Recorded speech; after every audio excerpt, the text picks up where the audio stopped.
Olá, mais um episódio do Empreteceu.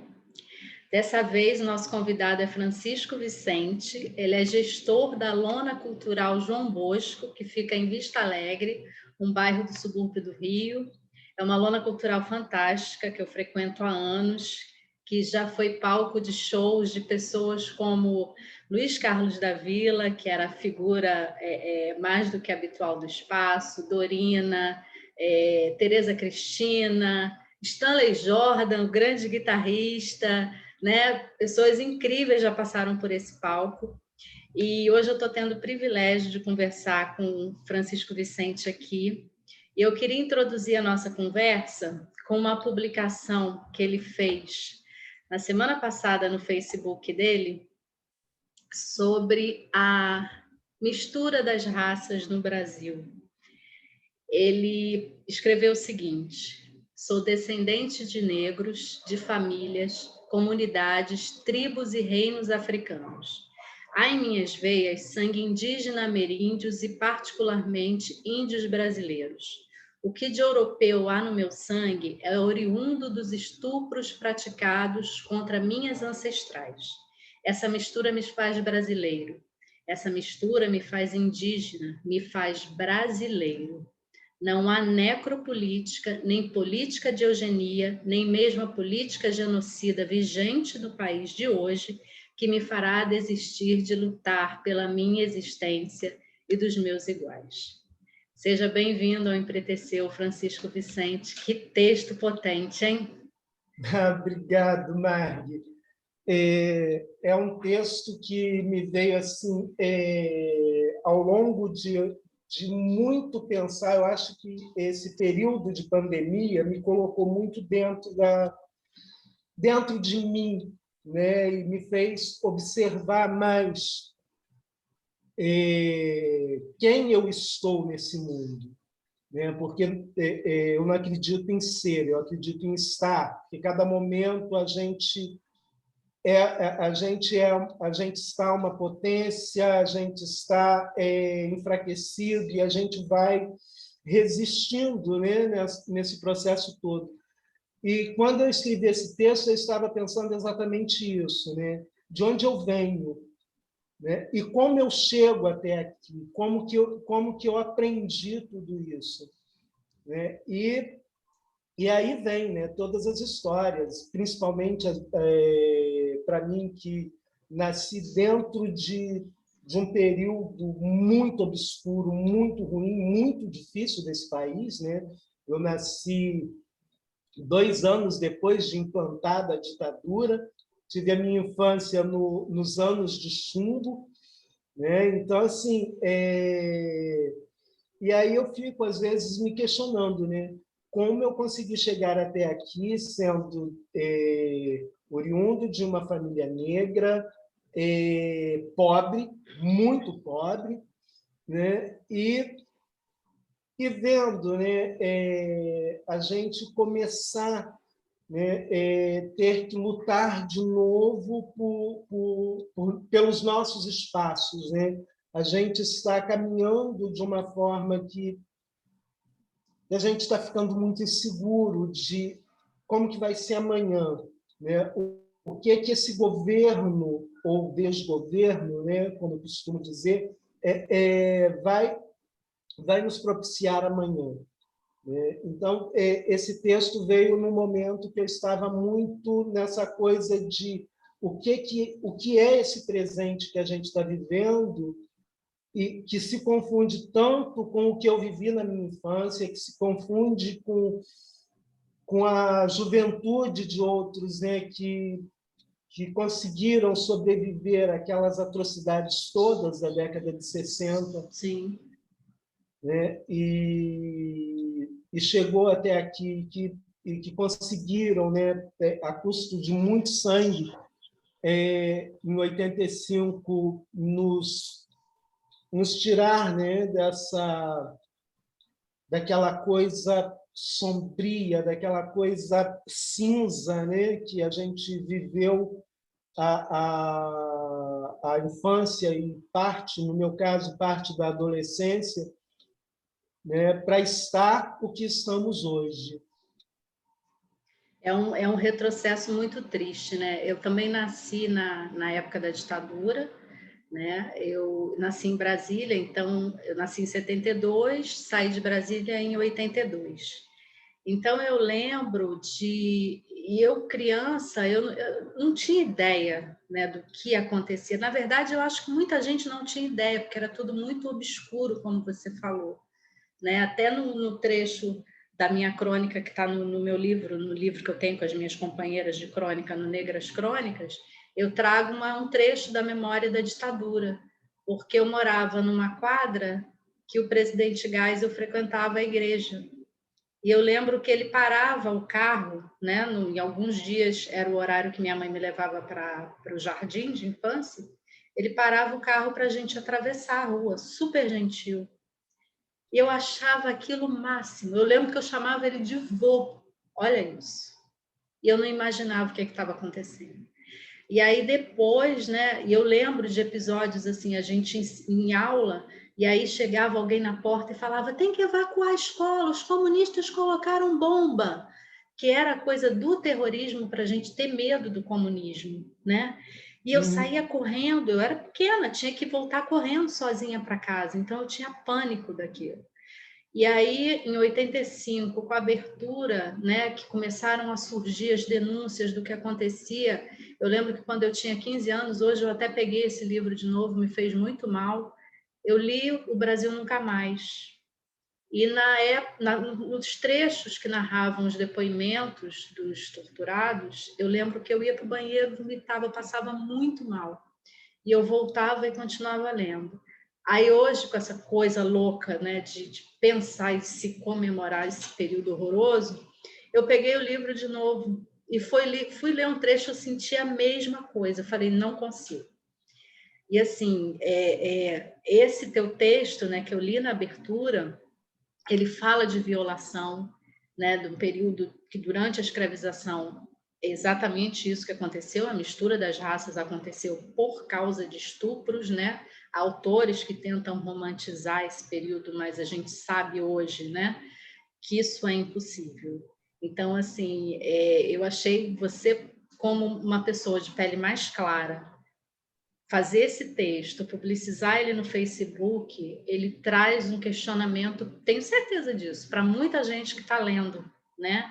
Porque no Brasil, muitas pessoas têm daquela cultura ainda, né? Se eu tenho a pele mais clara, eu não sou negra, né? Se afasta da Sim. raiz. E você não, você trouxe isso à tona de uma forma pública, né?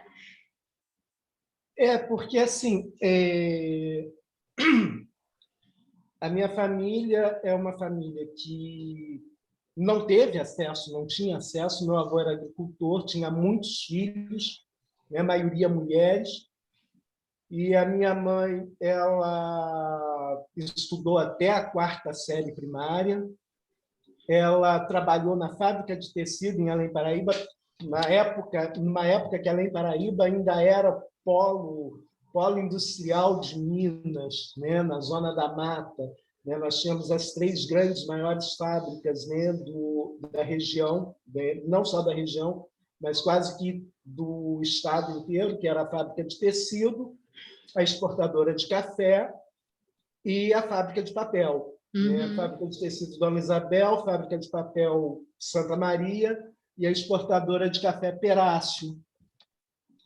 E a minha mãe trabalhou tanto na exportadora de café, a minha mãe foi catadora de café, a minha bisavó era catadora de café, também foi catadora de café e entregava marmita, enfim, né? À medida que a cidade foi perdendo as suas indústrias, né? O desemprego e as pessoas foram sendo expulsas da cidade, né? Eu falo que nós somos expulsos da cidade, né? Pela falta de oportunidades, Sim. tanto de trabalho quanto de estudos mesmo, né? Na época, quando eu saí, a faculdade ela oferecia apenas 3 cursos, se não me engano, era letras, filosofia e matemática, se eu não me engano. E aí quem queria estudar tinha que sair de lá. né? Eu, por acaso, me enveredei pelo teatro desde os 8 anos de idade, e aí, quando saí de lá, que cheguei aqui no Rio, continuei com o teatro, mas trabalhando em outras coisas, e aí descobri a dança, fui dançar também, fazer escola de dança junto com a escola de teatro e junto com o trabalho de teatro, porque eu fui para a escola já profissional. Uhum. E dentro disso eu fui trabalhando com uma série de coisas, né? Com cenografia, com figurino, com iluminação, e fui aprendendo porque as companhias que a gente tinha acesso, que eu tinha acesso principalmente, não eram grandes companhias, né? Tive oportunidade em grandes companhias, né? Também por conta do trabalho, por conta de uma série de encontros e desencontros, né, dentro da arte. Era um ator que se acidentava e precisava de um substituto, e aí, por acaso, eu tinha o mesmo tamanho do ator e cabia no figurino, né, um custo a menos, e entrava e acabava dando certo, até que no início dos anos 2000 eu cheguei aqui na Zona Norte, né?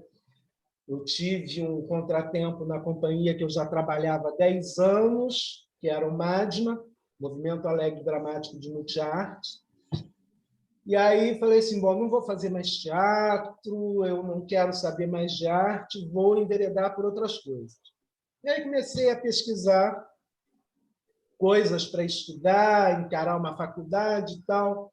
Tentei algumas, né, sem grande sucesso, sem grandes afincos também. Uhum. E aí, um belo de um dia, um dos meus primos, que conhecia a Lona, e um amigo estava trabalhando num projeto da Lona, que é a Paixão de Cristo, virou para mim e falou assim, vamos lá para você ver o ensaio, tal, é legal, o trabalho deles, papapá. E era a segunda edição da Paixão de Cristo. Que era um projeto maravilhoso. E aí eu vim para conhecer. Aí cheguei aqui, vi um ensaio, um elenco enorme, e eu achava muito estranho, porque naquele elenco enorme eu só conhecia 3 pessoas. Eram 3 pessoas? Não, minto. Era uma pessoa que eu conhecia, que era o Zé Antônio, que já faleceu, um ator maravilhoso, porque o Zé fazia Paixão de Cristo na época que eu fazia na Lapa. Uhum. Eu falei assim, gente, muito interessante, e a grande maioria eu não conhecia porque não eram atores, eram pessoas da comunidade, dessa comunidade no entorno de Vista Alegre, que, aliás, nesse momento eu estou na Lona Cultural. Sim. E vizinho, eram as frequentadoras das paróquias no entorno, as crianças das comunidades que a Lona atendia na época, né, com oficinas, com reforço escolar, entre outras coisas que fazíamos dentro das comunidades. E aí conheci, e o diretor chegou para mim, ele não sabia que eu era ator, a gente não se conhecia, nunca tinha se visto, e ele veio andando na minha direção como uma fúria. Silvio Curti também já faleceu há 14 anos, 13 ou 14 anos. E o Silvio veio na minha direção como uma fúria. Por que é que você não está em cena? E eu parado, olhando para a cara daquela criatura exótica, com cabelo bem curto, mais curto que o meu está agora, pintado de rosa, uma figura Vê se extremamente você consegue excêntrica. visualizar. Eu coloquei um trechinho. Consigo sim. Ah. Milton Filho, um amor de pessoa. E aí ele me deu um esporro. Depois, quando ele percebeu que eu olhava para ele como uma palmeira de fotografia, ele parou, me pediu desculpa e virou para mim e falou assim, mas você não queria fazer um dos soldados romanos? Eu estou precisando tanto de homens para poder fazer. Aí eu expliquei para ele, né, que eu não estava fazendo teatro mais, tal, não sei o que. Mas eu preciso tanto de homens, eu preciso de gente que tenha algum conhecimento de teatro, tal, não sei o quê. Aí ele insistiu tanto que eu falei assim, tá bom, eu faço. E aí entrei nesse projeto. Dentro desse projeto, eu conheci o Cláudio Vaz, que é essa criatura que apareceu agora aí fazendo. Conheci Cláudio Vaz, e Cláudio Vaz me convidou para um trabalho que ele fazia com alunos Esse da Jesus foi Escola negro, né, Estadual. Francisco? Sim, da Escola Estadual Clóvis Monteiro, Uhum. com alunos, e era um trabalho de teatro maravilhoso. Aí fiz um espetáculo com eles, que foi assim uma delícia de fazer, e foi estreado aqui na Lona. E comecei, então, a frequentar a Lona. E aí comecei a me aproximar muito, né, por conta da cenografia, por conta de adereçaria, que eu sou aderecista também. Uhum. E, inclusive, esse figurino dos soldados romanos ele foi todo desenhado e confeccionado por mim na época. Nossa! E aí eu comecei a me aproximar e fazendo um freelance aqui e ali, trabalhando no bar da Lona. Depois do bar, eu fui para fazer bilheteria, vim fazer caixa de bar. Aí acabei substituindo as secretárias que passaram por aqui, que saíram, e fui trabalhando. À medida que a verba, né, da cultura vai sendo reduzida, a gente vai perdendo efetivos, né? E nessa perda de efetivos, a gente vai acumulando funções. Até que há 4 anos atrás, o Ulisses, que é o outro coordenador da ONU, chegou e Uhum. disse: olha, Francisco, eu preciso de alguém para presidir a ONG, porque nós somos uma ONG que faz Sim. gestão da ONU Uhum. com a secretaria. Eu preciso de alguém para presidir a ONG, eu não posso, porque ele era funcionário público, tal, tinha uma série de questões nesse sentido, e eu preciso de alguém para isso, para poder mantermos. E aí eu falei assim, pô, tá legal, vamos fazer. E aí, assim, eu assumi a presidência da ONG, e eu já assinava a responsabilidade técnica do projeto de cogestão da ONU. Uhum. E aí continuei assinando a responsabilidade técnica, passei a assinar a gestão do espaço, né? E aí você começa a misturar, né? Você é gestor, você é responsável técnico, você é o técnico que faz o recebimento dos profissionais que vêm para uma visita técnica, é o gestor de segurança para evento, né? É o iluminador das lives, é o montador do palco das lives, porque o cenário das nossas lives, né, eu que construí junto com os meninos que trabalham comigo, que hoje são poucos, né? Sim. E a gente vai nessa loucura, né? Como se a gente visse, né, um furacão chegando e não acreditasse na realidade dele. Você acaba sendo pego e vai nesse roldão todo, né? E dentro desse meu processo com a ONA, né, que já vão 17 anos, Nossa. mentira, são 18 anos. A ONA Cultural vai fazer 22, eu faço 18. E aí vem, né, essa coisa toda, e faz figurino, faz adereço, né, a gente vai fazendo o que aparece, porque o trabalho dentro de Lona Cultural, para quem não sabe, é trabalho de circo. Você é o palhaço, o malabarista, o vendedor de pipoca e o bilheteiro. É Né? tudo. Você tem que dar conta disso, né? E da melhor forma possível, porque que é um cuidado que eu acho que eu tenho, e que o Ulisses, né, o outro coordenador, um grande amigo, hoje mais do que o outro coordenador, colega de trabalho, somos uma família, na verdade, né? Vivemos o tempo todo juntos, e a gente tem essa responsabilidade com o público do outro lado, que é o acolhimento, Você Sim. não vai se sentir pertencendo a um espaço, pertencente a um espaço, se você não é bem acolhido. Então, assim, o meu cuidado hoje é ainda, né, dessa manutenção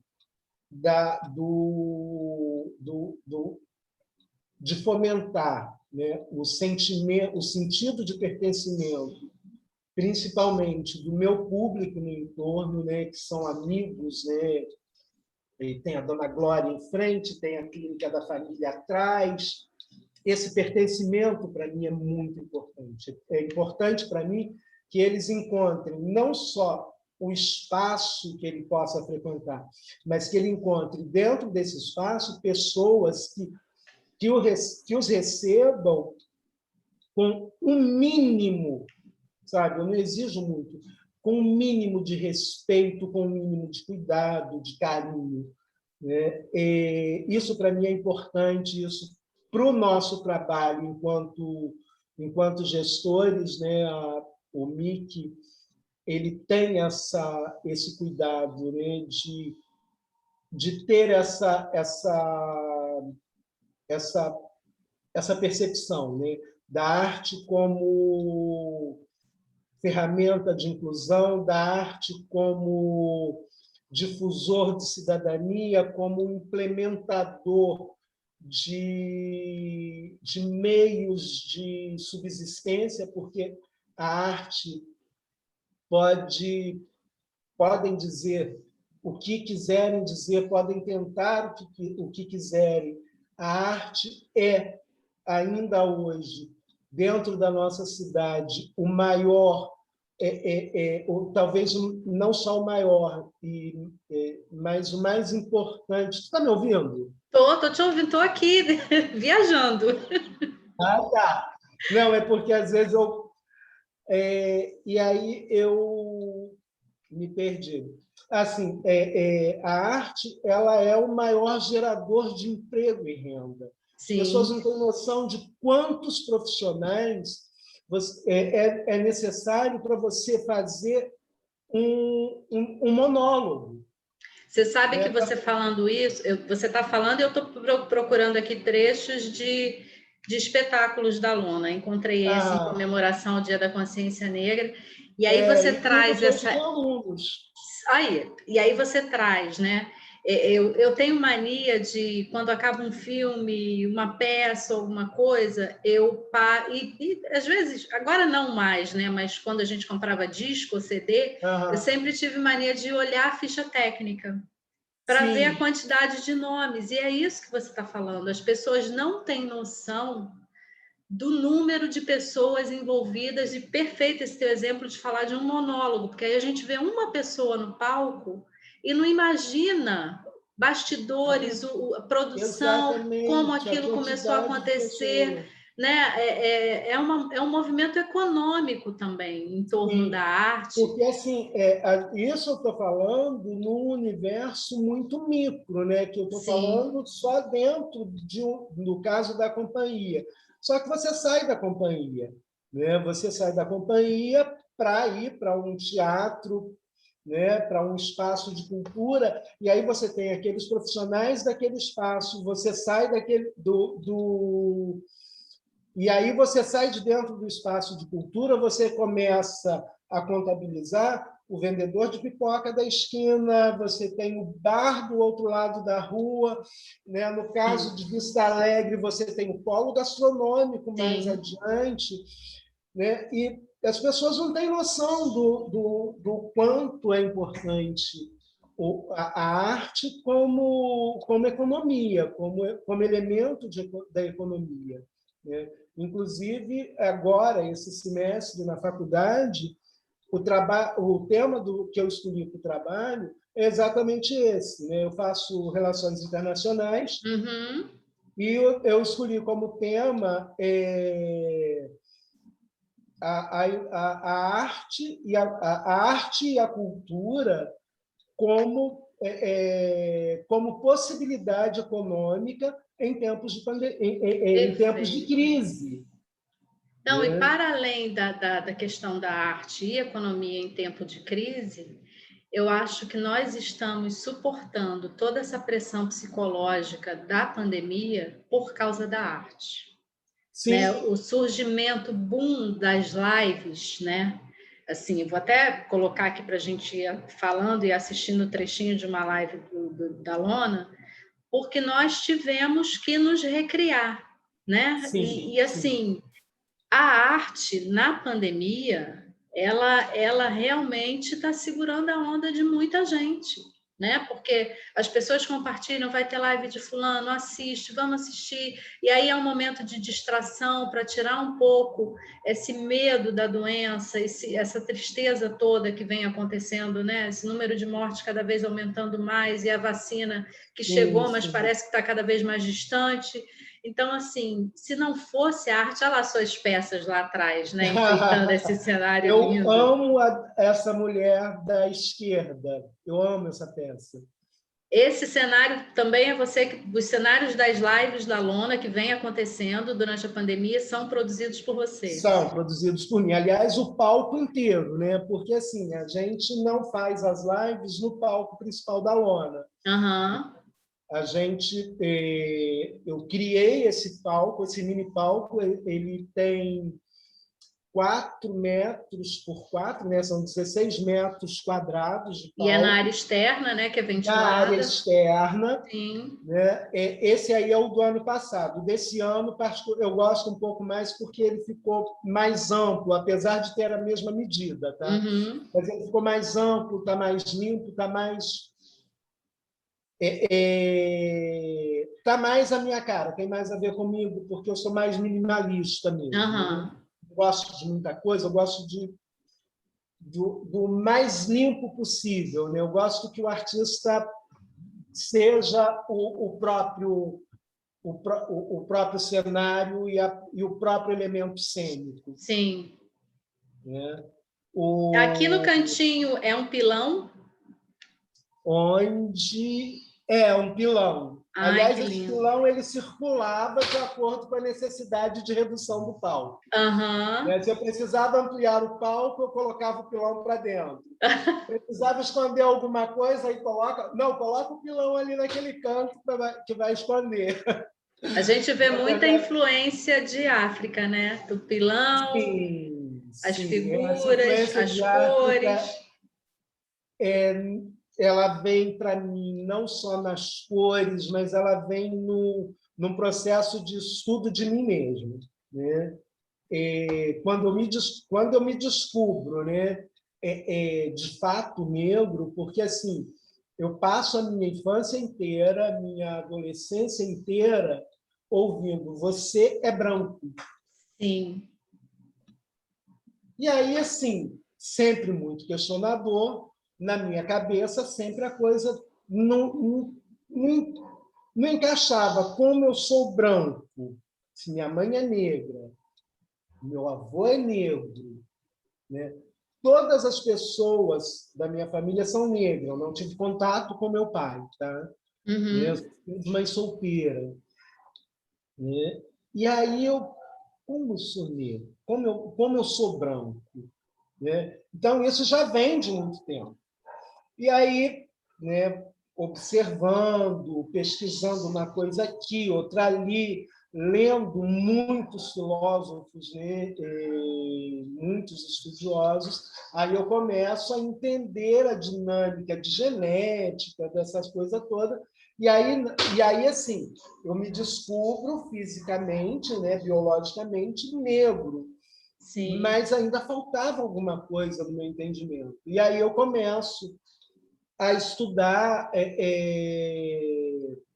a arte brasileira, principalmente o teatro brasileiro, né? E o meu primeiro contato com o teatro brasileiro foi Macunaíma, né? E aí vem muito forte, né? A coisa sim. da miscigenação, e aí eu começo a me envolver com a pesquisa, que aí é onde sai aquele texto da semana passada. Aham. Né? E aí vem a lona cultural, porque todas essas peças que hoje você tem aí, né, com você, particularmente, não são peças assim que eu morra de amores pela estética, tá? Eu não gosto dos meus trabalhos de pintura. Nunca gosto. Isso é uma coisa assim, muito premente em mim, né? E aí, com os nossos trabalhos da Lona Cultural, na nossa base, né, de gestão, nós temos a formação. Então, assim, não serve para mim, e aí não só enquanto responsável técnico, mas como artista também, colocar uma roda de samba dentro de um espaço e não mostrar para as pessoas, de alguma forma, onde começa aquilo e por que aquele momento que ele está ali assistindo o samba, seja com Dorina, seja com Carlos Avila ou com qualquer artista, ele tem que saber de onde vem, qual é a origem disso, né? E por que isso mexe tanto com a gente. Esse cenário, por exemplo, aí, tem ali, né, Clara Nunes, Clementina, são telas suas também? Não, isso são impressões, né? Na verdade, são imagens puxadas do Google, né? Salve o Google. Que a gente tem o tempo também para fazer tanta coisa, né?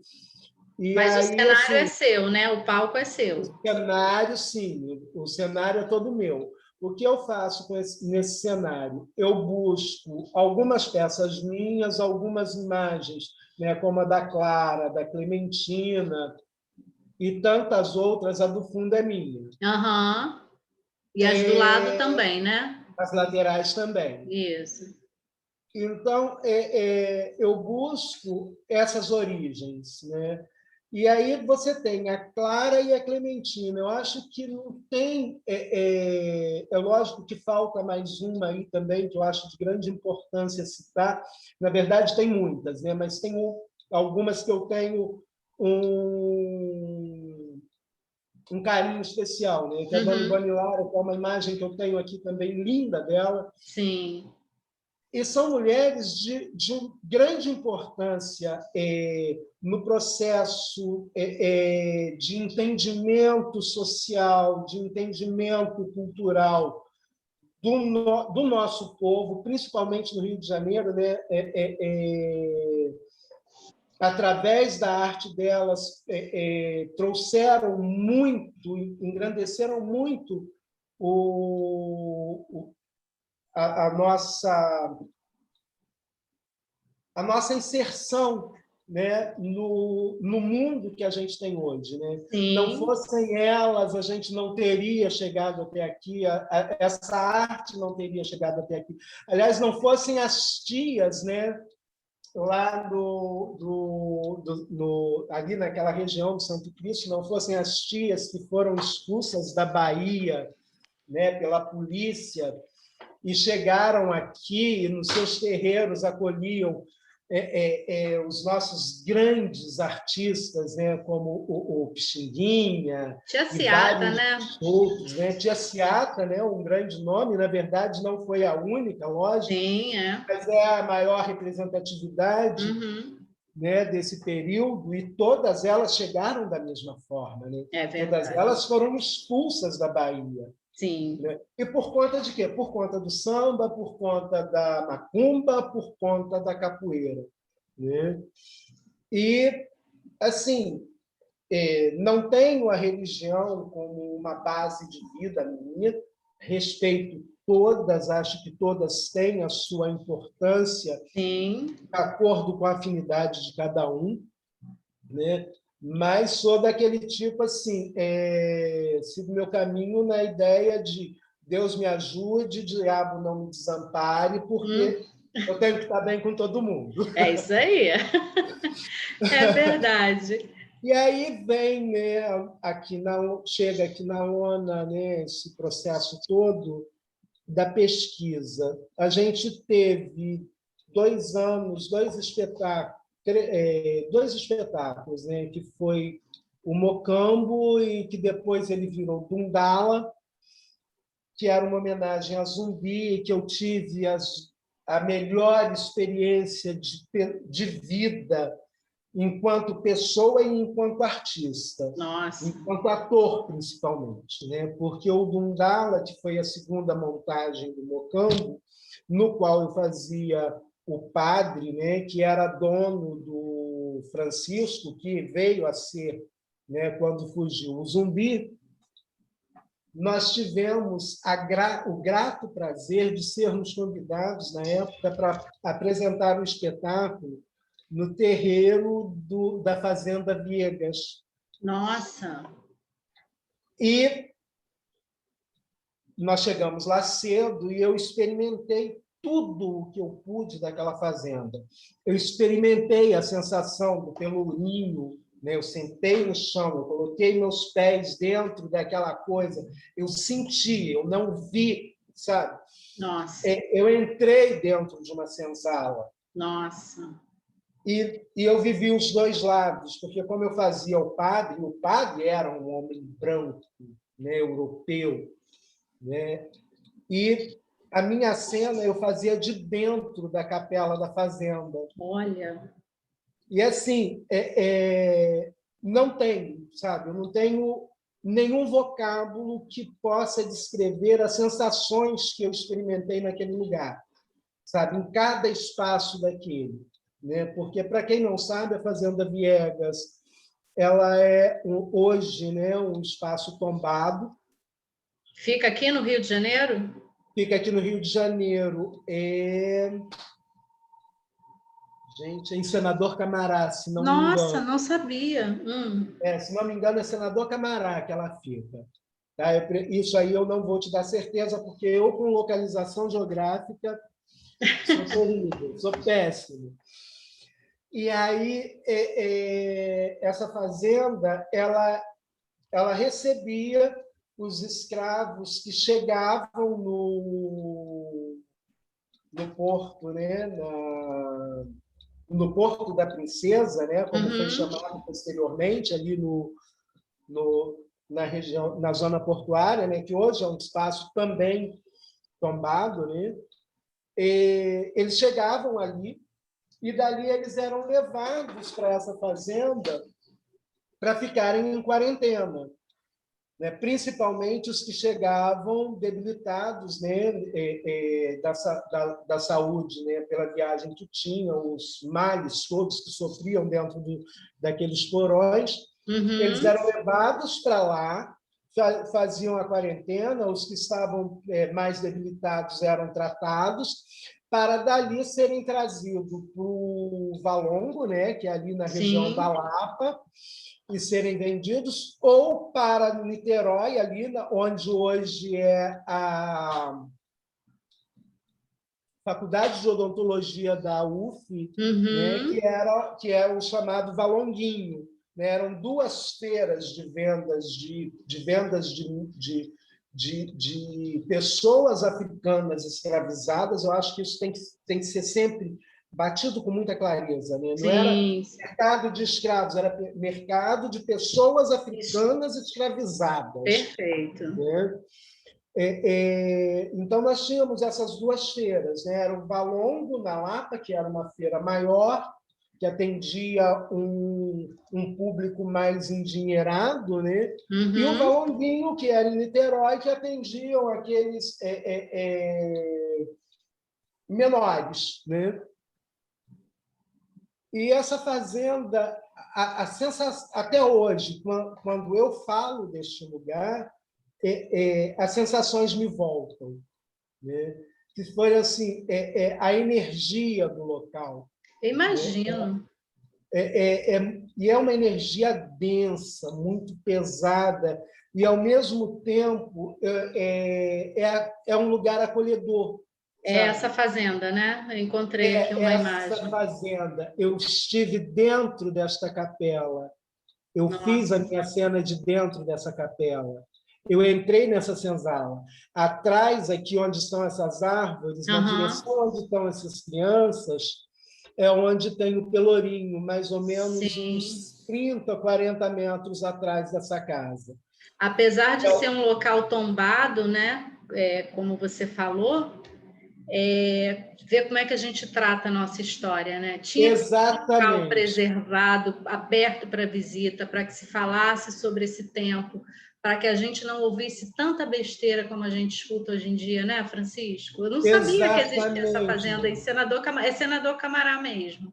É Senador Camará, né? Então não estou tão mal geograficamente. Não, certinho. Então, assim,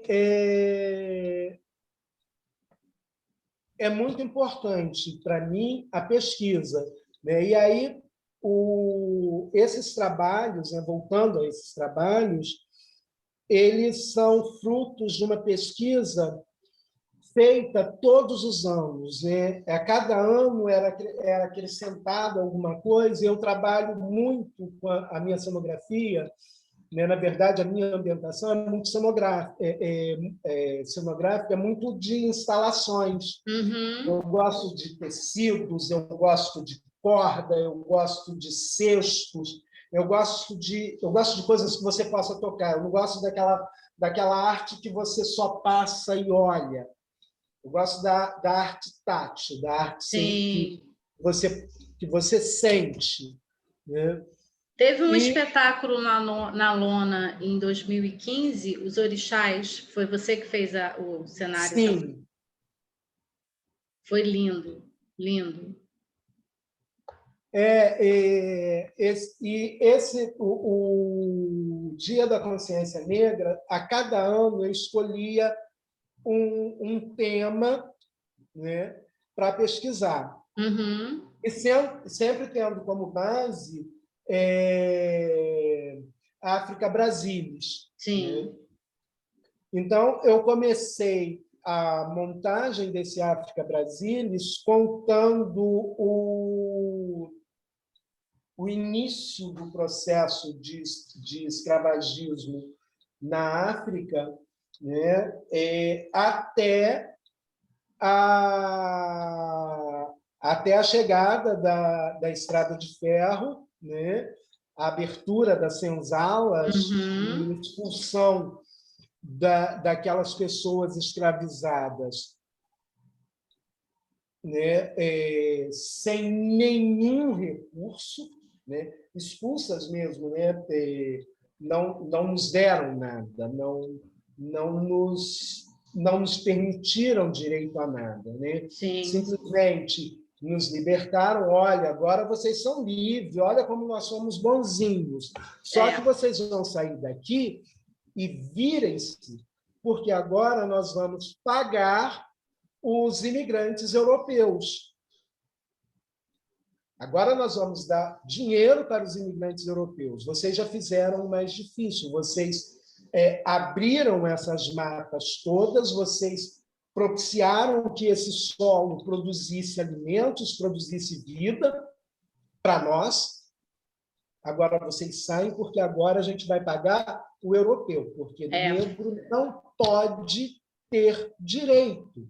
Foi um descarte, na verdade, né? Exatamente. E, assim, tem se falado um pouco, tem começado uma fala sobre o dia 14 de maio, né? Porque se fala muito no 13 de maio.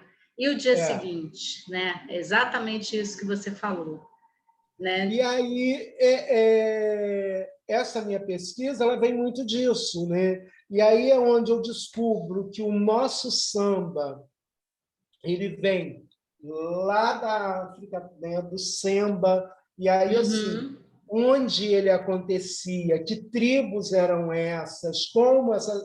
E o que acontece com a chegada deles aqui, né, porque as pessoas não entendem, né, questionam, né? Ah, mas eles eram muitos, mas eles não... eram muitos, eram fortes, mas eles não se rebelavam, não tinham como. Porque o primeiro cuidado que se teve foi separar as famílias. Sim. Né?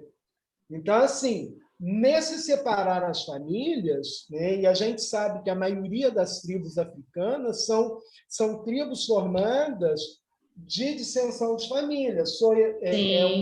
Uma pessoa que se casou e que foi para outro lugar. Eu tenho 3 máscaras, né? Eu acho que são 3 máscaras em preto e branco que retratam exatamente isso. Se você observar, as 3 máscaras são 3 tribos distintas. Mas presta atenção nos traços, né?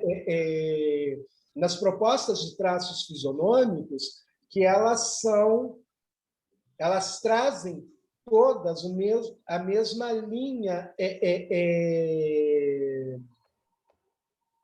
de traços, né? Porque são da mesma família, são 3 famílias ali retratadas, são 3 tribos oriundas de uma mesma família. E tem as mulheres, né?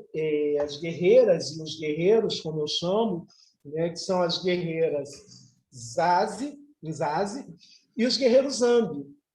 Né? As guerreiras Inzazi são as guerreiras, são as Candaces, né? Que vêm da família Inzazi, e os guerreiros Zambi, né? Que são também da mesma linha genética, da mesma formação familiar, da mesma árvore genealógica. As guerreiras são essas? Sim, são elas. São lindas. E tem as máscaras grandes também, né? Que é uma Candace mesmo, né? E tem um Zambi. São as 2 grandes. Deixa eu ver se eu... E aí, assim, e aí você vem, né? Então, vamos atravessar, né, o oceano e vamos chegar no Brasil. Por onde a gente chega no Brasil? Né? Pela região norte, pela Bahia. Sim. E aí, assim, eu não tenho só o samba, eu tenho o jongo, eu tenho o coco, eu tenho alguns chamam de samba de tamanco, outros chamam samba de coco também, né? Que Sim. é um samba que eu adoro, eu acho lindíssimo. Eles sambam com tamanco, aqueles tamancos Que faz o som, né? De madeira, borracha, em isso. cima de um caixote. De um caixote de madeira, eu acho aquilo maravilhoso, eu amo aquilo.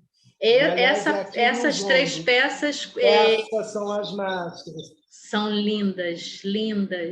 Você vê que os traços fisionômicos são os mesmos, a mesma forma de boca, as mesmas formas de nariz e de boca, mas cada um com a sua proposta cultural. E elas são grandes, né, Francisca? Eu estou vendo aqui o tamanho, é 1,5 m de altura, né? Isso, ela tem 1,30 m, eu acho, 1,40 m de altura por 70 de largura, a parte maior. Eu não sei fazer coisa pequena, não gosto, eu não tenho paciência para coisinha minúscula. Me dá uma agonia e eu acho que não acaba nunca. Peças, para mim, têm que ser grandes. E essas eu acho pequenas, acho peças pequenas. Né? Aliás, esse grupo de estudo, né, que é composto de... São essas 3, mas são 9 peças. Eu acho essas 9 peças, para mim, assim, o menor que eu consigo fazer. Não me pede para fazer coisa menor que isso. As minhas escalas são astronômicas. Olha aqui que linda essa. Esse é o Zambi que eu estava falando. Eu amo essa peça também, eu acho ele muito bonito. E aí dessas peças, eu chego na Bahia, né? Nas nossas mulheres. Né? E aí, assim, eu tenho um cuidado enorme quando eu pinto uma mulher, principalmente uma mulher negra. Né? As pessoas devem achar estranho a minha inserção com o feminismo. Gente, eu sou filho de uma família de maioria feminina. Eu fui criado com mulheres.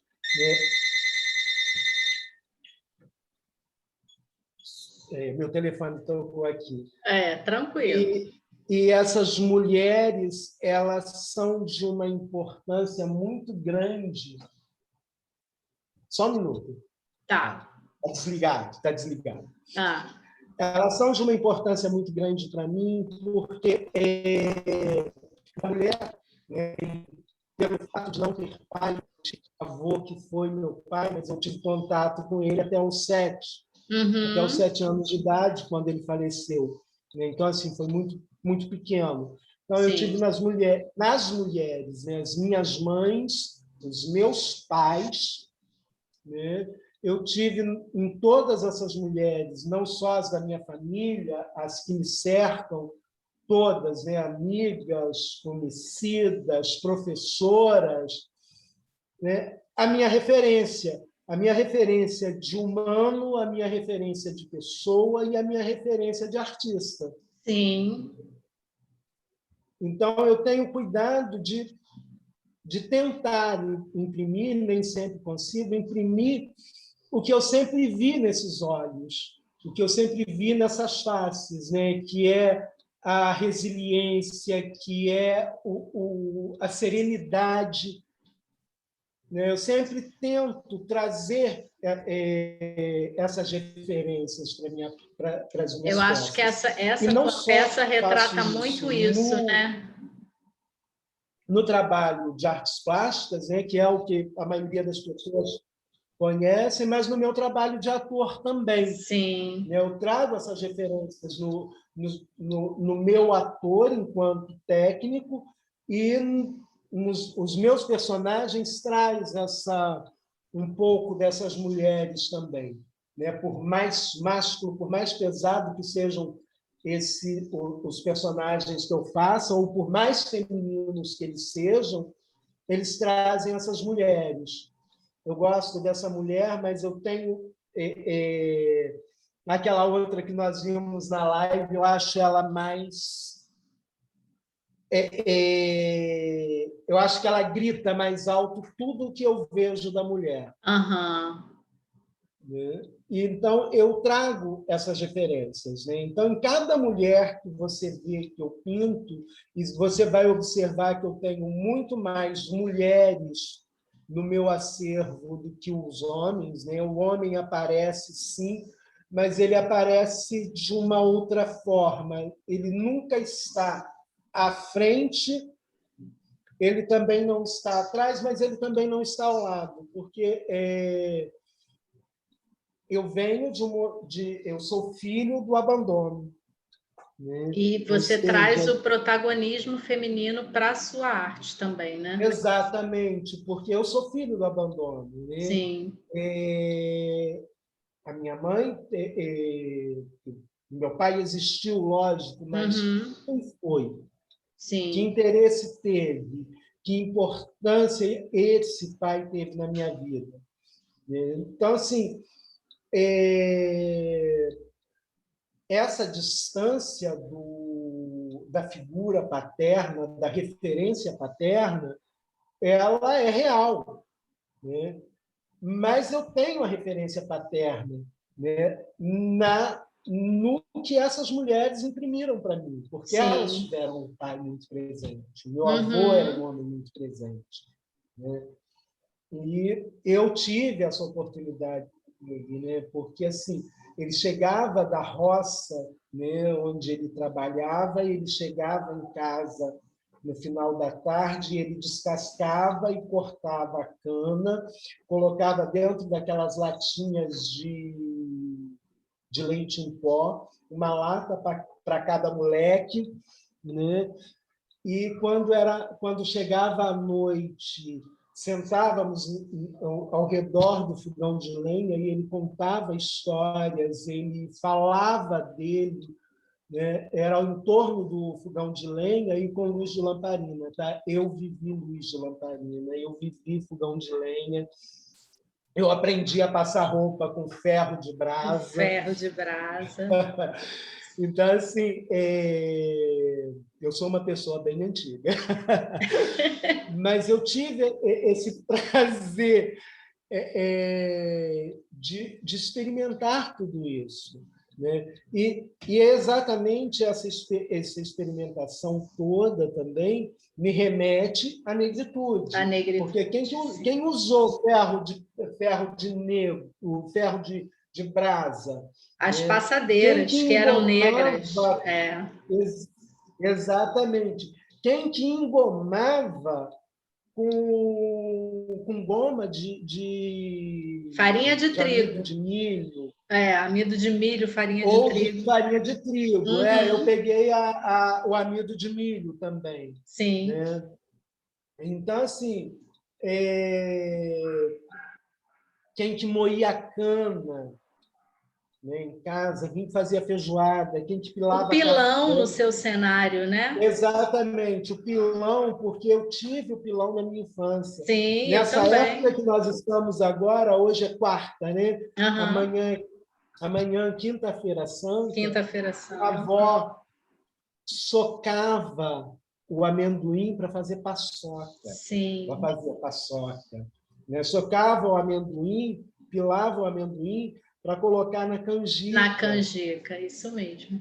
Né? Então, assim, eu sou oriundo dessa negritude toda.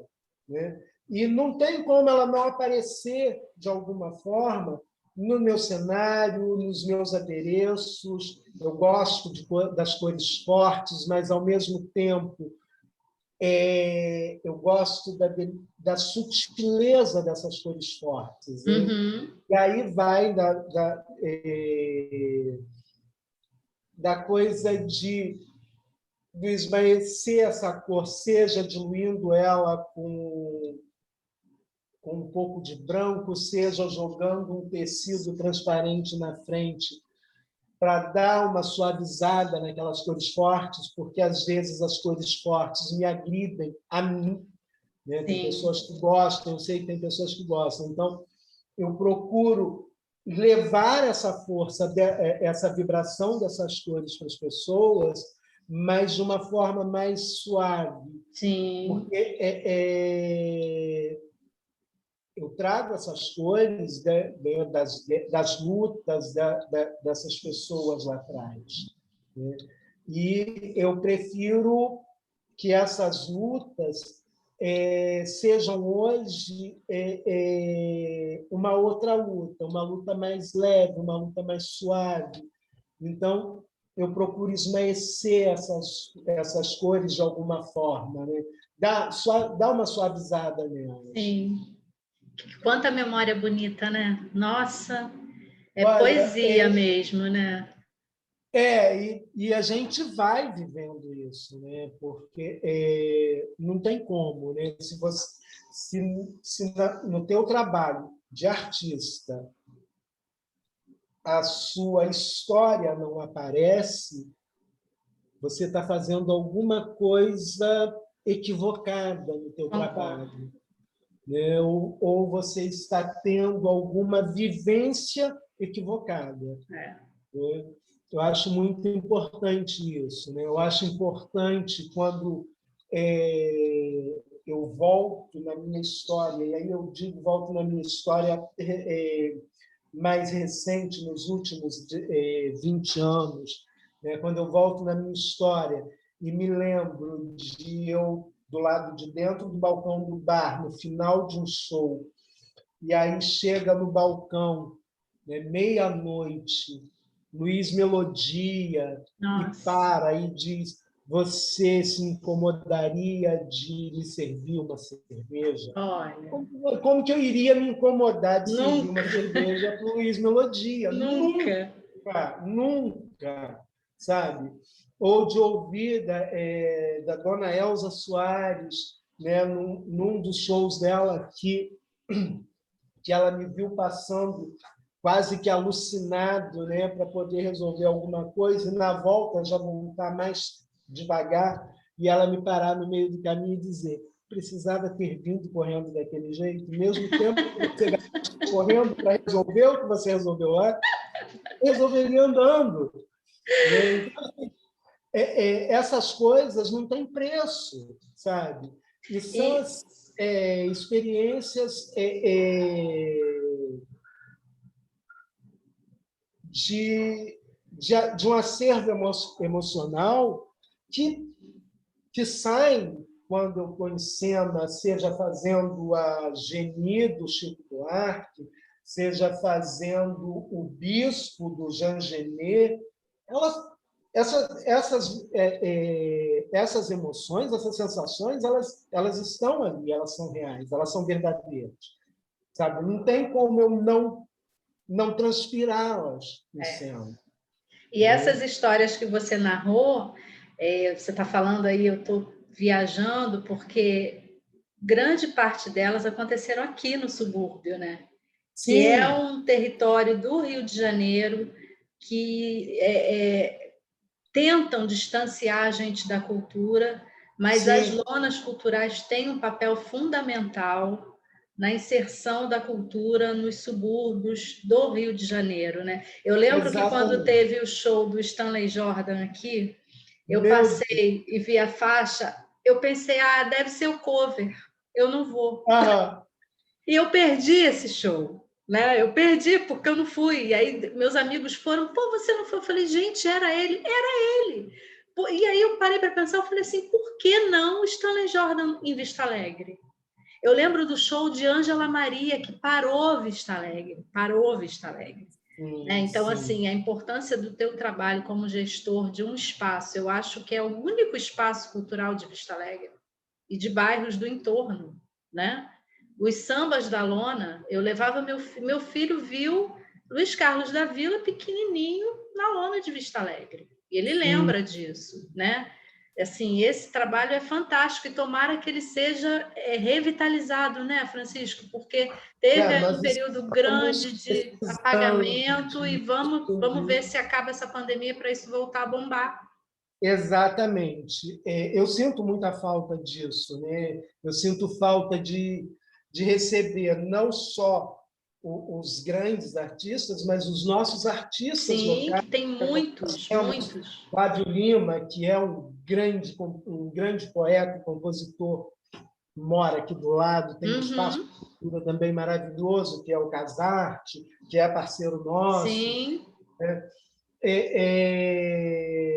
O pessoal do Suburbagem, o pessoal do Subúrbio em Transe, mas também sinto falta de receber o Nelson Sargento, eu sinto falta de receber... que são, assim, algumas pessoas eu cito o nome, como Nelson Sargento, Luiz Melodia, Elza Soares, a própria Ângela Maria, que você citou, né? Eu fiz a última foto com ela no Camarim Vida, foi comigo. Nossa, olha que honra. Foi o último show dela. E, então, assim, eu sinto falta disso, eu sinto falta do espectador, porque você conhece o nosso trabalho aqui, né? Aliás, aproveitar e mandar um beijão para a Ana Lúcia. Quem?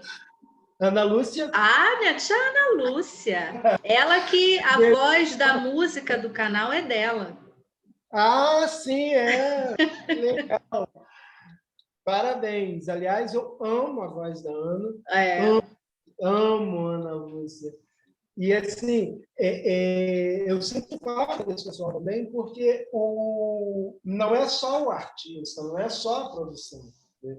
É o público. Então, assim, quando está acontecendo a roda de samba, eu faço questão absoluta de falar com as pessoas, de acolher essas pessoas, de me aproximar das pessoas, porque elas estão ali, né, para se divertirem e elas precisam ser acolhidas, elas precisam se sentir o mais à vontade possível, elas precisam se sentir em casa. Então, eu faço questão de...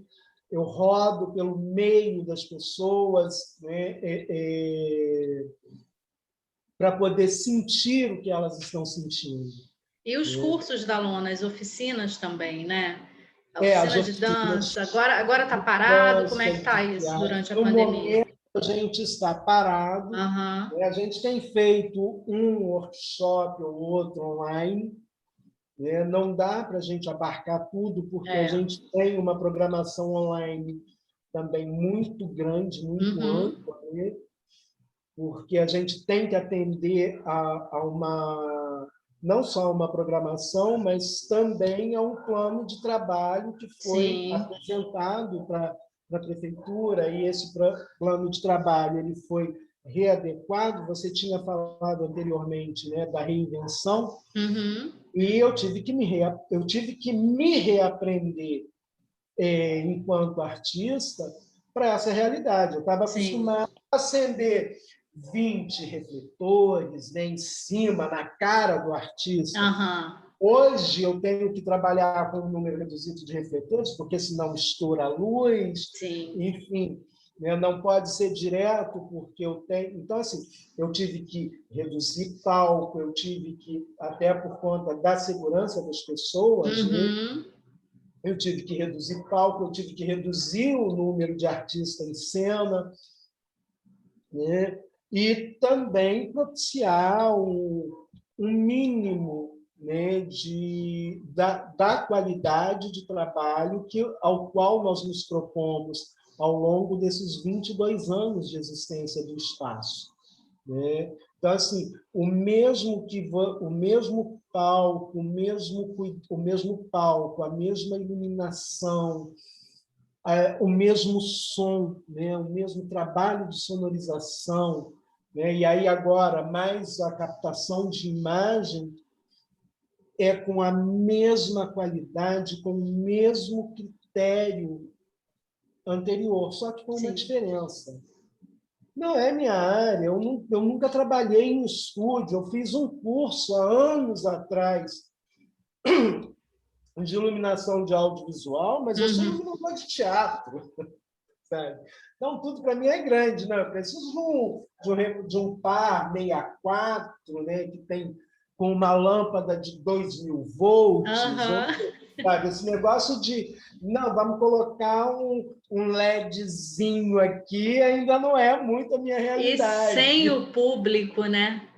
E exatamente, sem o público, né? Eu tive uma experiência muito interessante com uma criatura que também eu passei a não só admirar, mas a respeitar sobremaneira, com o Mombaça aqui na Lona, né? Que no meio do show, numa das músicas dele, eu estava escondido em algum canto, né? Ah. É jongo, né? Ele cantando um jongo, eu estava dançando escondido e ele me carregou para a cena. Não era a minha ideia ir para a cena dançar jongo, eu sou gestor de um espaço e tal, mas não tinha também como dizer não, Não né? tinha. Não Era tinha. E aí tive que ir, então assim, mas e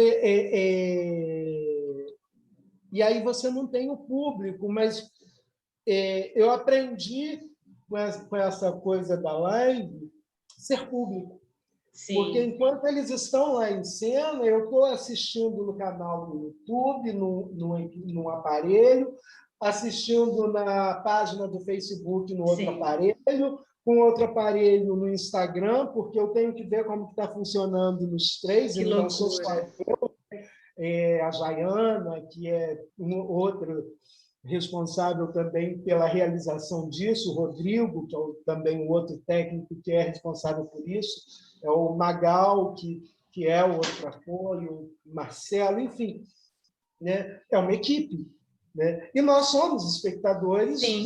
trabalho que a gente está apresentando ali. Uhum. Então, eu estou reaprendendo a ser o criador, a criatura e aquele que vê a obra toda ali acontecendo. Né? É. É muito louco essa coisa da live. Né? E ela, né, de alguma forma, a gente vai ter isso como uma realidade futura também.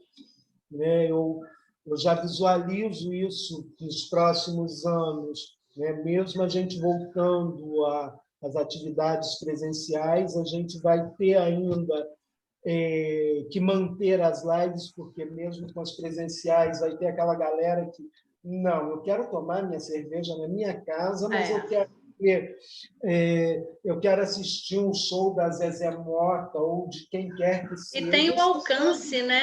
A live ela acaba alcançando outros estados, países, né? Tem a coisa, eu acho que concordo com Isso, você, ela vai continuar. louca que eu tive, porque eu tenho alguns amigos no exterior, né? Particularmente em Portugal e, e em um país da África, que agora eu não me lembro qual é o país, de África, enorme. E eu saio disparando para todo mundo. Isso. E aí, de repente, estava uma galera enorme de Portugal assistindo, uma galera enorme da África assistindo, e do nada eu vi, estava lá uma amiga da Nova Zelândia compartilhando, né, que ela é neozelandesa, eu trabalhei com ela num festival de cinema há muitos anos atrás, que ela trouxe para o Brasil essa ideia desse festival, que eram 24 horas, né, um festival delicioso de fazer. Aliás, 24 não, desculpa, 72 horas. É que são 3 festivais que existem por aí. É o 24 horas, o 36 horas e o 72 horas. Ela trouxe 72 horas. O nosso era 72 horas Rio Festival de Filmes. Eu trabalhei na produção de, se não me engano, 3 ou 4 edições dele. E assim, e aí a Nicole estava assistindo lá da Nova Zelândia. E assim, você começa a ficar muito, né, exposto, né? O seu trabalho é visto, né, de alguma forma, e aí você começa com isso a receber informes de salões internacionais, como eu recebi agora do Salão de Luxemburgo, né, um cartaz convite do Salão de Luxemburgo, e que oferece premiações e tal. Não é um festival barato de se participar, mas ele é todo online, ele já existe há muitos anos, né? E esse ano, de novo, eu recebi o convite deles, mas eu só sempre vejo o convite quando está faltando 3, 4 dias para encerramento, aí acabo não participando, né? E, na verdade, eu tenho uma certa preguiça de participar por causa do compromisso posterior do festival. Sim, sim. Porque os premiados eles ganham um prêmio, um valor em dinheiro, para construir uma exposição entendi. para o Museu de Luxemburgo. Entendi. Mas super interessante, né? É muito interessante, é muito legal. Né? E, assim, artistas do mundo inteiro, com trabalhos lindíssimos. Né? E você vai ficando realmente... a gente vai perdendo... A gente até conversou sobre isso, né? A gente vai perdendo a noção do tamanho que a gente tem. Pois é. Com essa coisa da tecnologia digital, né? E é interessante porque a arte vai se espalhando, né? Vai se espalhando pelo mundo inteiro. E o que é outra coisa também que eu gosto muito com essa expansão da arte é a ideia de que cultura é, de fato, uma coisa distinta da arte, né? Toda arte é cultura, mas nem toda cultura é necessariamente uma arte. Sim, Né? sim. A culinária é cultura, a religião é cultura. Sim. Né? Então, assim, isso está começando a dimensionar para a gente, né? Para a gente, que eu digo, o público mais leigo, mais distante das academias, né? Para a gente que está dentro da academia, não, porque a gente estuda isso o tempo todo. Olha, cultura é isso, tem esse conceito, é isso, se estuda de tal forma. E arte é isso, né? Aquilo outro. E, assim, mas isso me ensina também, e começa a ensinar para as pessoas que estão fora da academia, que toda a arte é cultura. Né? Toda a arte é cultura. independente dos meus preconceitos. Sim, exatamente. Eu não gosto do funk. O funk é isso, o funk é aquilo. Você não gostar é problema seu. Não sabe o que está perdendo. Mas tem que respeitar enquanto cultura. Sim, com certeza. Com certeza. Eu tenho que respeitar enquanto cultura porque é a expressão daquele grupo. Daquele grupo, exatamente. Né? E enquanto expressão daquele grupo, ele tem que ser respeitado e tem que ser permitido. Exatamente. Acho que não é só eu respeitar. É a tem permissão. Que ser permitido. Né? Tem que dar permissão para que ele exista, para que ele cresça. Né? E é graças, né, a esse permitir-se, porque não foram os brancos que nos permitiram cantar, não foram os brancos que nos permitiram dançar jongo. Nós arrancamos isso à força. Foi, verdade. Nós arrancamos isso à força e à custa de muito sangue. Né? E aí, assim, eu falo nós porque eu trago esse peso também, né, da minha ancestralidade, e a qual eu respeito muito, muito, muito, muito, muito mesmo. Né? Então, assim, quando eu me enxergo negro, né, e quando eu olho esse nosso Brasil louco, né, com esse eurocentrismo exacerbado, né, de onde eles tiram, né, tanta arianidade, nem sei se existe essa palavra, tanta arianidade nesse sangue deles que eu não acho no meu. Pois é. Sabe? Eu não acho no meu essa arianidade. Né? E, aliás, eu aproveito para agradecer mais uma vez de estar empretecendo aqui contigo, porque, cara, quem é branco, quem é ariano no Brasil? Não tem. Né? E de onde a gente tira isso? Sim, eu tenho alguns traços caucasianos? Tenho.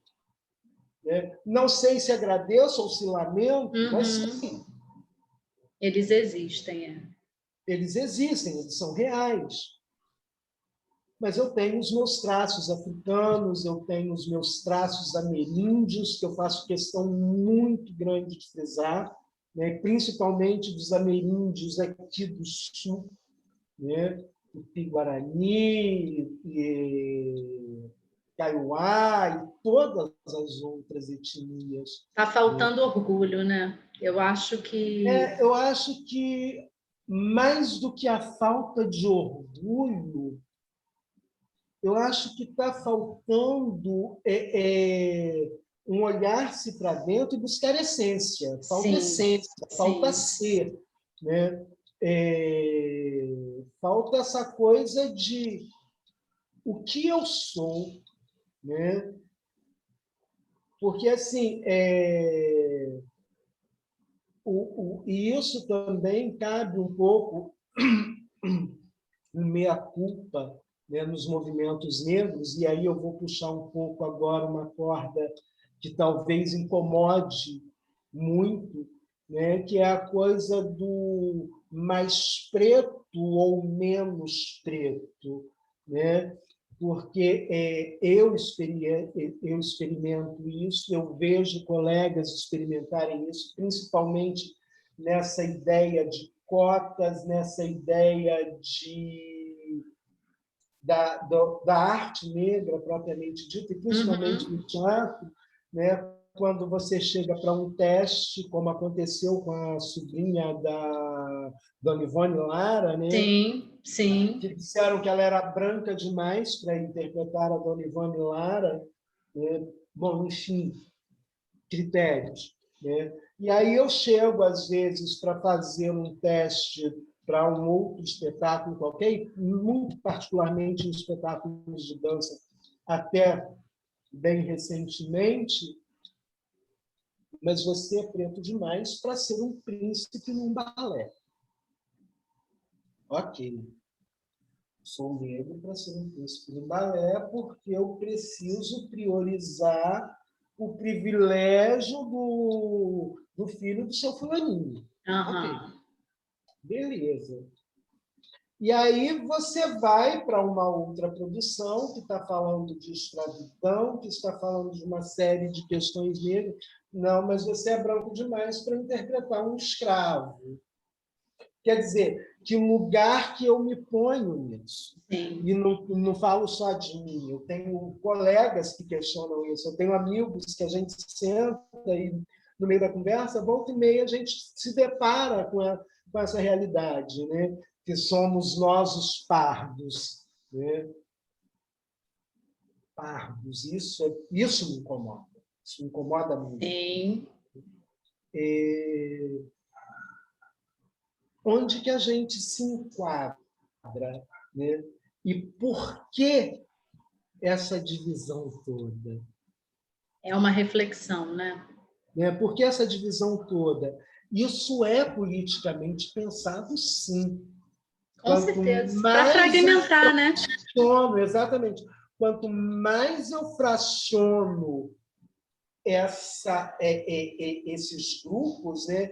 Você é negro, você é mulato, você é pardo, você é mameluco, você é não sei o quê. Quanto mais eu segrego, menor força esse grupo tem. Exatamente. Então, eu acho que eu não diria que uma falha, porque é tudo muito novo também nessa luta para todo mundo, né? Muito novo e muito antigo ao mesmo tempo, essa luta por espaço, mas quando eu segrego essa galera toda, eu tiro a força desse movimento. Sim. Né? Porque aí é aquela coisa, na hora da cota, mas você é branco para ter cota. É verdade. E a gente precisa de muita união, né, Francisco? Exatamente. Na verdade, a gente precisa começar a pensar de uma outra forma. Porque a necropolítica está aí. E um dos meios que ela usa para isso é nos transformar em capitães do mato. Sim. Né? É fazer com que nós nos matemos. Ele não vai colocar, ele não vai ter o branco, a elite branca não vai colocar a mão numa arma para matar você ou a mim. Ela não precisa disso. Né? Ela incita a pessoas menos esclarecidas a elegerem governantes que não têm a menor responsabilidade com o social. Exatamente. Né? Então, quando a gente pensa, né, democracia, né, democracia da porta para fora, para quem? Para quem? Para quem?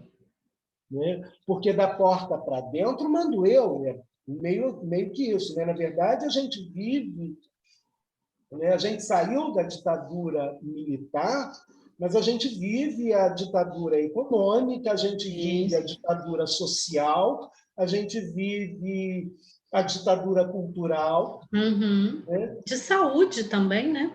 De saúde, Agora, enfim. então, isso está gritante. Cada vez mais, porque quem que morre de Covid? Quem é vacinado de Covid, né? Eu estava vendo os índices de então, vacinação. Estarrecido do novo ministro da Saúde, que precisa usar o oxigênio de forma racional. Então, você chega, como que eu vou mensurar a sua asfixia pela doença? É loucura, né? Você chega asfixiado no hospital, não, você não vai para o oxigênio, porque aquele ali está com mais falta de ar. Falta de ar. Não existe. Que isso? Que responsabilidade é essa? Né? Ou melhor, quem são os responsáveis por isso? Né? E qual é o preço que nós estamos pagando por isso e quem está recebendo para isso? Eu acho que esses questionamentos eles eu sei que a gente está aí com 300 e tantos mil mortos, com não sei quantos milhares de infectados, mas a gente precisa questionar isso. Precisa. A gente precisa não só questionar, mas responsabilizar também. Eu acho que a gente está passando da hora de enxergar que daqui a pouco a gente está entregando 500 mil mortos. E rápido, né? A 1 milhão. E quem são esses corpos que estão sendo enterrados? Os corpos que estão sendo enterrados são os corpos meus, dos meus familiares, dos seus, Sim. e de tantos outros periféricos. Sim, em maioria, com certeza. Né? Sem contar os que não estão sendo contabilizados, né? Sim, sim. Mas você tem que ver também que está morrendo político, está morrendo não sei o quê, um outro. Na verdade, é um grande extermínio mesmo de uma população mais vulnerável, né? De branca, né? De forma honestíssima, estava se vacinando em Belo Horizonte num hangar, né? Parece, aliás, na garagem de um ônibus. Sim. Não, os empresários, né, que estão indo para fora do país para se vacinar, né? Países que já estão com a vacinação. Eles importaram agora, recentemente, saiu uma matéria falando, né, dessa garagem do ônibus em Belo Horizonte, que eles importaram vacina, contrataram... mas parece que as vacinas eram falsas, né? Teve uma reportagem ontem que as vacinas eram falsas. Eu achei até assim, é a ironia do destino mesmo, né? Parece que essas vacinas são falsas e que era soro, né? Então pagaram por soro, a enfermeira foi até presa, a suposta enfermeira, que até descobriram que não era enfermeira, né? Então, assim, é uma tentativa de burlar o sistema, porque eles podem se proteger por conta do poder aquisitivo, né? Enquanto nós temos que esperar a faixa etária da vacina, e sabe-se lá quando, né? Porque a programação de vacinação ela vem sofrendo rompimentos, né? Paralisações, porque falta vacina, falta isso. Enquanto isso, a gente tem que viver, né? Tem que trabalhar, tem que ir a mercado, tem que passar pelas pessoas que, muitas vezes, sem consciência, não usam máscara, né? A gente tem que viver. A gente está caminhando para o final da conversa. Olha como é que passou rápido. Passa muito rápido. E, na verdade, assim, eu estava num misto de nervoso e ansiedade, porque, assim, é a primeira, né, que estou, principalmente a nível de entrevista, é a primeira, né, a minha primeira experiência. Então, assim, eu estava, inclusive, hoje de manhã, assim, gente, o que eu tenho para falar? Muita coisa. Não tenho grandes coisas para falar, mas, assim, na verdade, vai surgindo assuntos. Isso, flui. E, assim, muita... E passei a manhã inteira assim, gente, mas o que eu vou falar com ela? Eu vou falar de quê? E aí, assim, né, como tem as peças, né, plásticas, né, as pinturas, né, que você generosamente tem aí essas imagens, né, eu falei assim, bom, vou falar disso, né? Mas aí eu lembrei, pô, mas eu sou ator, eu sou bailarino, eu sou cenógrafo. Muita coisa. E, na verdade, acaba não dando para falar tudo, que, na verdade, assim, mais do que tudo isso, eu sou pessoa. Sim, exato. E eu acho que mais importante que falar do meu trabalho, né, é as pessoas perceberem que eu estou dentro dele, né, que eu sou parte do meu trabalho, eu sou parte dessa construção toda. Né? Então, assim, é muito gratificante estar com você, uma pena estar chegando no final, porque conversar com você é sempre muito gostoso.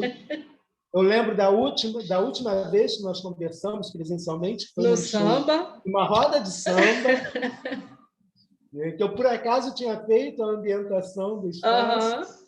Né? E, assim, estávamos com você, eu E e a Manu. Tiana. Desde lá eu não vi mais ninguém. Sim, Né? exatamente. Desde lá eu não vi mais ninguém. E aí, assim, um ano isolado. Não totalmente isolado, porque o meu trabalho, enquanto gestor, você não para, porque você Aham, é. tem um trabalho burocrático, eu tenho pessoas que vivem disso aqui, eu tenho os colegas que dependem disso aqui, e aí vem esporadicamente, não, eu tenho uma live hoje, então eu preciso dos meus apoios para me ajudar a montar cenário, para ter a casa limpa, para receber as Uhum. pessoas, né, e os técnicos, né, os nossos próprios técnicos, para nós próprios também. Né? Mas, assim, sempre tendo cuidado. Não tem, hoje não tem necessidade de você vir. Hoje dá para eu mesmo me virar aqui, não, eu varro aqui, Uhum. né? Mas só que eu não tive, perdão, ao longo desse ano, eu não tive um distanciamento social de 100%. Eu fui a banco, enfim, a minha É, não vida tem como, né? não tem como. Mas, assim, fazendo todo o possível para proteger quem está no meu entorno. Sim, Porque eu dependo perfeito. deles para o meu trabalho também continuar acontecendo. Né? Então, assim, eu tenho um colega que está trabalhando em casa, né? Porque o trabalho dele é possível ser feito em casa. Quem não tem, quando o trabalho não é possível ser feito em casa, tá, então vamos, com todos os cuidados possíveis e imagináveis. Né? Também esse é outro dos motivos do palco ter sido montado lá fora. E assim a gente vai vivendo. Né? E Mas eu não vamos vejo. sobreviver, né? Vamos sair disso o mais rápido Na possível. verdade, eu acho que resiliência passa a ser complemento dos nossos nomes, né, É nesse período. verdade. E a gente tem a arte para dar uma ajudinha, né? A bendita arte. A Né? bendita arte, mais do que necessária nesse Eu acho que momento. se fosse isso, a gente estaria vivendo um surto muito grande, Com certeza. emocional, porque para a gente que está do lado de cá fazendo, já é difícil, né? Está difícil, mesmo com a arte, a gente, de vez em quando, a gente tem que dar uma parada aí, eu estou quase surtando, peraí, deixa eu É, fazer outra coisa, que o da gente é fazer a arte, né? Criar. E imagina do outro lado, quem não tem a arte, né? O dom da arte, o dom de pintar, ou de fazer alguma coisa, de fazer um crochê, de fazer um bordado, enfim, é verdade. você tem que ter Mas acesso. em breve nós vamos nos reencontrar nesse espaço maravilhoso que é a Lona Cultural. E eu queria te agradecer demais por ter participado desse episódio. Te agradecer demais pela pessoa que você é, pelo profissional que você é, por trazer para o subúrbio, para a Vista Alegre, tudo que já passou pela Lona Cultural e vamos olhar para frente. Vou trazer, né? Você vai trazer muito mais para a gente, eu tenho certeza. Te agradeço demais por ter participado aqui. Estou com saudade, quero te dar um abraço bem apertado quando a gente se encontrar. Eu sinto muita falta disso, porque eu acho que a maior troca de energia está nisso, né? No abraço. No Que a abraço. gente, é o momento que as pessoas alinham, não só alinham os chakras, né? Como unem os chakras. Né? Sim, Então, assim, é uma troca de energia muito maior do que as pessoas imaginam. Né? E eu que agradeço a oportunidade de estar fazendo esse episódio contigo. Estou muito feliz de estar participando com você. Né? Espero que o Empreteceu cresça muito, né? Porque é um espaço que faz muita falta. Eu acho que a gente precisa falar disso, né? Falar da negritude, falar do ser e do estar negro, né? Num país que ainda nega as exato. suas origens. Então, assim, é muito gratificante poder participar, poder estar participando dessa construção, né? De ser mais uma pecinha nessa construção. Ai, que bom. Muito obrigado. Muito bom você ter passado por aqui. Um beijo grande. Tchau. Beijo, Tchau. tchau.